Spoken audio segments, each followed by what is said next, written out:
salam jumpa kembali. Jangan lupa jaga kesehatanmu.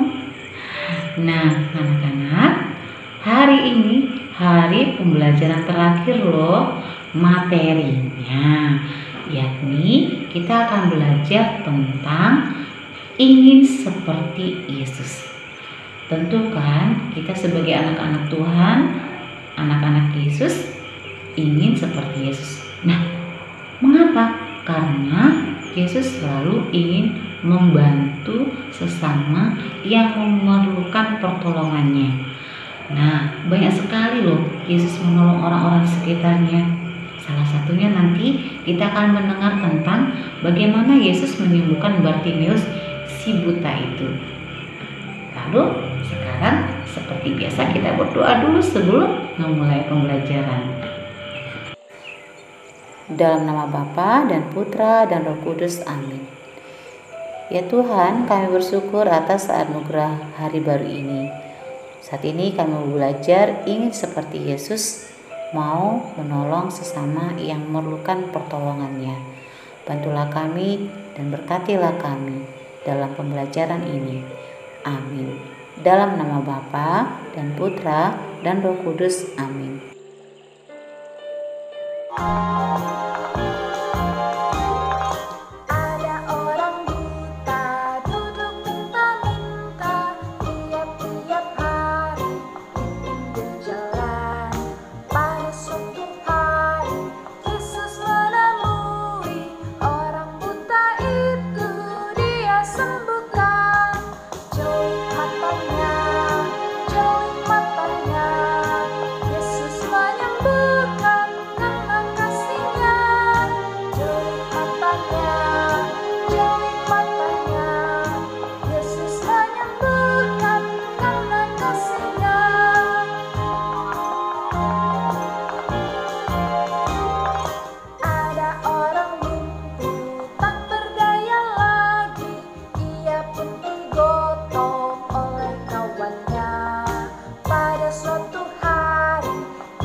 Setelah mengatakannya, Yesus meludah ke tangan dan mengaduk ludahnya dengan tanah. Ia mengoleskannya pada mata orang itu.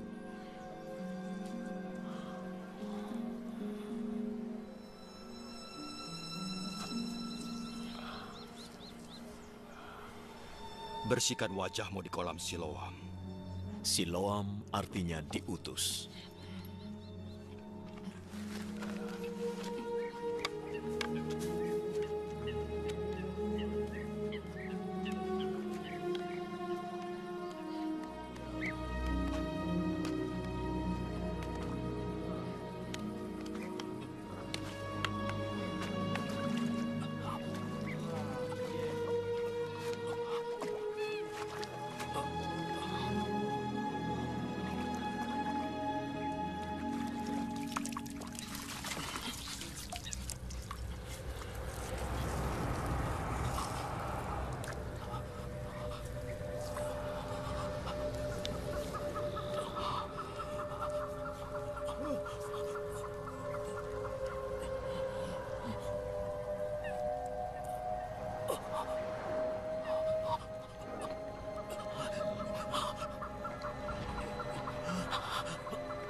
Maka orang itu pergi membersihkan wajahnya, kemudian bisa melihat.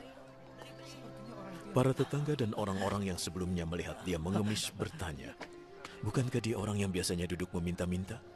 Dia orangnya. Aku rasa bukan. Iya, hanya mirip saja. Akulah dia. Lalu bagaimana caranya engkau bisa melihat lagi?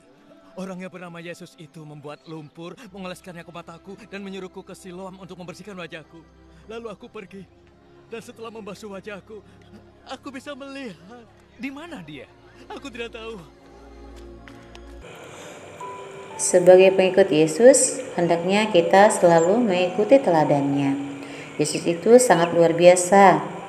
Di sekitar kita banyak orang yang hidupnya menderita. Mereka membutuhkan pertolongan dari orang-orang yang baik hati. Karena itu, bermurah hatilah selalu. Kita bantu orang-orang yang menderita di sekitar kita dari bahaya apapun, termasuk kelaparan. Orang-orang yang menderita bukan musuh-musuh kita loh. Mereka harus kita tolong. Menolong orang berarti menghargai ciptaan Tuhan, sama seperti Yesus sendiri yang menyembuhkan Bartimeus yang buta. Nah, mengapa Bartimeus disembuhkan? Karena Bartimeus percaya kepada Yesus, percaya kepada kemuliaannya, maka Yesus merasa ibahnya mau menolong Bartimeus yang saat itu buta.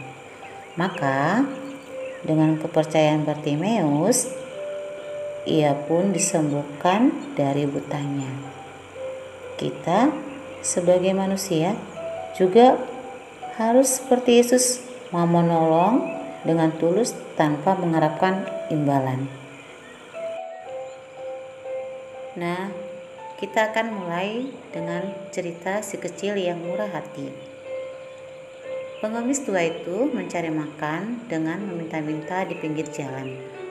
Meskipun sudah banyak orang yang lewat, namun ia belum mendapatkan sedekah. Setelah lama menunggu, akhirnya rezeki yang ia harapkan datang juga. Seorang anak perempuan memberinya selembar uang cukup untuk makan hari itu. Pengemis tua itu amat gembira. Selain ia menerima uang, ia juga terhibur oleh senyum cantik anak perempuan yang baik hati itu. Semua bergembira, termasuk ibu dari anak perempuan itu, karena anaknya mulai meniru teladannya yang memang suka menolong orang yang menderita. Dari penjelasan dan cerita dapat kita tarik dua pertanyaan mendasar. Yang pertama, mengapa kita perlu untuk menolong orang? Mengapa kita perlu meneladani sikap Yesus? Jawaban pertama, mengapa perlu menolong orang? Karena sebagai makhluk sosial, tentu kita tidak dapat hidup sendiri. Dan sebagai manusia beriman, kita juga harus meneladani sikap Yesus Kristus yang mau menolong orang. Kenapa? Dalam cerita, terlihat seorang anak kecil yang sudah diajarkan untuk membantu orang lain yang sedang kesusahan. Dari cerita itu, kesimpulannya, ketika kita menolong seseorang melalui hal sederhana, itu sangat berarti bagi orang lain. Begitu juga dengan teladan Yesus Kristus.